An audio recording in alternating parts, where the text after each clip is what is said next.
Hi there guys, this is Mr. Marek, another physics video. In this lesson we are learning about accelerated motion.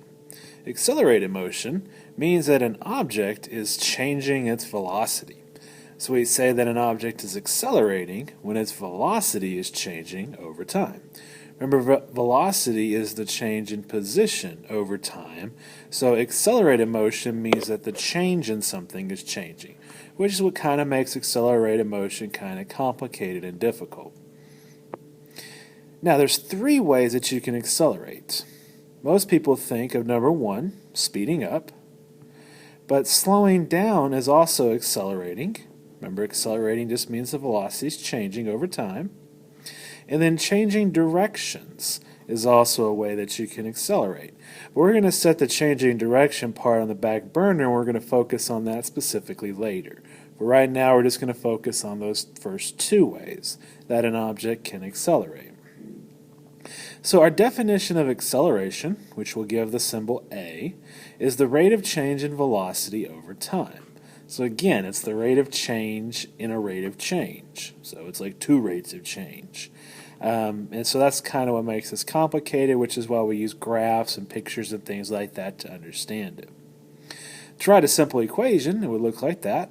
Change in velocity over change in time. And the unit would be meters per second, or if you kind of write them like this and then simplify a little bit, you can also write that like meters per second squared, which is typically the way it's written just because it's simpler to write that way. So let's look at a few examples. What we're going to do is we're going to create a graph of velocity on the vertical axis versus time on the horizontal axis. And so the situation we're most familiar with so far is this one, where an object has one velocity and that velocity doesn't change. In this situation, we would say that there's no acceleration, and we would proceed just like we've always done so far this year. However, if something has a changing velocity, then its velocity time graph will look like this. This object is something that is accelerating. This would also be something that is accelerating. Its velocity is not constant, therefore we say it is accelerating. By the way, don't use the word deaccelerate. We're just going to use the words speeding up and slowing down to differentiate between the two, but please don't use the word deaccelerate. It really doesn't help us understand anything, it just confuses us. The first object that I drew there, since it has a positive slope, means delta V over delta T is positive, we say it's got a positive acceleration. The other one has a negative slope, so we say that it has a negative acceleration. Let me kind of redraw these real quick. That top graph is speeding up. It represents an object whose velocity is getting bigger, so we say that it is speeding up. That middle graph represents something that is slowing down. Now both of these things are still moving forwards because the velocity is always positive. Positive velocity represents moving forward. The bottom graph there represents moving forward at a constant speed, constant velocity. It's got no slope, therefore it's got no acceleration. Now I'm going to add another one to this graph. I'm going to add one that's got a negative velocity, and then the velocity gets more negative. So that graph would have a negative acceleration, but it represents something speeding up. The velocity is getting further away from zero, and so this is something that's going faster. So the difference between this one and the first graph that I drew is that the bottom one represents something that's moving backwards and speeding up. So the thing to remember about these graphs, if you're trying to determine whether or not something's going faster or slower, just ask yourself if it's moving closer towards zero or further away from zero. A graph moving away from zero represents something that's speeding up. The term negative acceleration and slowing down and positive acceleration and speeding up don't mean the same things. That's why we have two different terms for them. And so you may be asked whether something has got a positive or negative acceleration. You may be asked whether something is speeding up or slowing down. We need to be able to differentiate. Okay, so let's do an example like with some numbers involved. Suppose we had a graph of velocity versus time that looked like this, and we wanted to know what the acceleration was. And so doing delta v over delta t, and then choose 2 points that are convenient. Doesn't have to be any point in particular, I'm just using the first and last. And you would get something like 4 meters per second minus negative 2 meters per second over a 4-second interval. So 6 over 4 would be 1.5, and the unit would be meters per second squared. Now that acceleration, which is a positive number, is constant because the slope of that velocity time graph is constant. It doesn't change, it's a straight line. Now this interval right here, the object is moving backwards because the velocities are negative, and it's slowing down because the velocities are getting closer to 0. For this interval, the object is moving forward and speeding up. And so it's something that's going one direction while slowing down, turns around and then speeds up in the opposite direction, but the entire time its acceleration is constant. It's 1.5 meters per second squared the entire 4-second interval. This graph could represent something that is in free fall, or something that is being tossed straight up into the air, which would then come to a stop and then speed up going the other way. That's a situation we'll study in more detail later on. So the next question might be, what does accelerated motion look like on our original graph, which is a position versus time graph? So remember, this is our first physics lesson, that the velocity is the slope of a position-time graph. Also remember, from a few minutes ago, that acceleration is a change in velocity. So if the velocity is changing, then the slope of a position versus time graph has to be changing as well. And so if we draw a position-time graph, we draw something that looks like this, you can tell that the slope of those 3 lines are different. And so that would represent something whose velocity is changing, but it's changing instantly from one value, then it stays steady, and then it instantly changes again.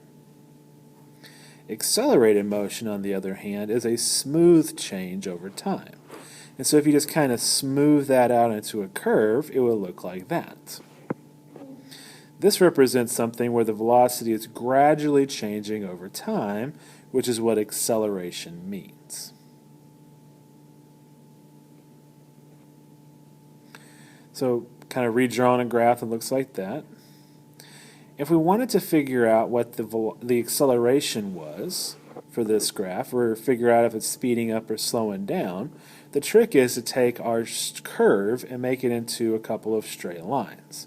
Basically what we're going to do is we're going to find the instantaneous velocity at a couple of points by drawing a line that's tangent at a few different points. A tangent line means that it touches the curve only at one point and it matches its slope. So a tangent line will look like that. Another one drawn up there will look something like that. If you compare the slopes of those 2 different lines, the red one has a relatively small slope, whereas the bluish one has a larger slope. So this represents something that is speeding up. It goes from a small slope to a large slope. And so if we graph the velocity of this thing over time, we start with a small slope on the position time graph, and then we go to a larger slope, and so we go from a small slope over here to a large value over here, to a small value to a large value, which indicates that it is speeding up. So we look at that graph of velocity versus time, and now we can see that the acceleration is positive. Also note that the position time graph is a parabola. That should tell you that the position is proportional to time squared for an accelerating object. So, how do all these different things relate to each other? How can we relate position, velocity, and acceleration for an object that's speeding up or slowing down? So when when we have velocity changing, we can't use our original physics equation, which is x equals x subscript 0 plus vt, because the velocity is changing. Now instead of 2 variables, you'd have 3 variables. And if we had 3 variables, then we need more equations. Instead, what we're going to do is we're going to find the displacement by finding the area underneath the velocity versus time graph. Here's another reason that graphs are very, very useful. So consider something with a changing velocity like this, kind of what we just saw. We can't simply plug in x equals x naught plus vt to figure out how far this thing goes because the velocity is not constant. Because the velocity is not constant, that v would not be a number, it would be like another equation. You'd have an equation that you'd have to plug in first. So the trick is to get around that just by finding the area underneath that graph. So that blue area, which would be a velocity times time term, is your displacement. And so all you got to do is use your geometry area formula as you learned last year, or the year before, whenever you were in geometry, and figure out what that area is. Also, remember that x is proportional to t squared. So if you take those two facts and some really fancy algebra, and if you want to see that fancy algebra, I'll be happy to show it to you, but I don't expect that you'd be able to derive these 3 equations. We get 3 equations that look something like this. The first one, notice that is a at squared at the end of it, and so that matches the fact that we saw on the graph that x is proportional to t squared. We got a quadratic equation out of it. And then the other 2 are derived from that. And so really what I need you guys to be able to do, and we're going to do lots of practice on this in class, is use those equations to figure out how far something's going, or how fast something's going, or how long it takes something to go somewhere, or what its acceleration is while doing so. So don't feel like you need to be an expert in accelerated motion right away.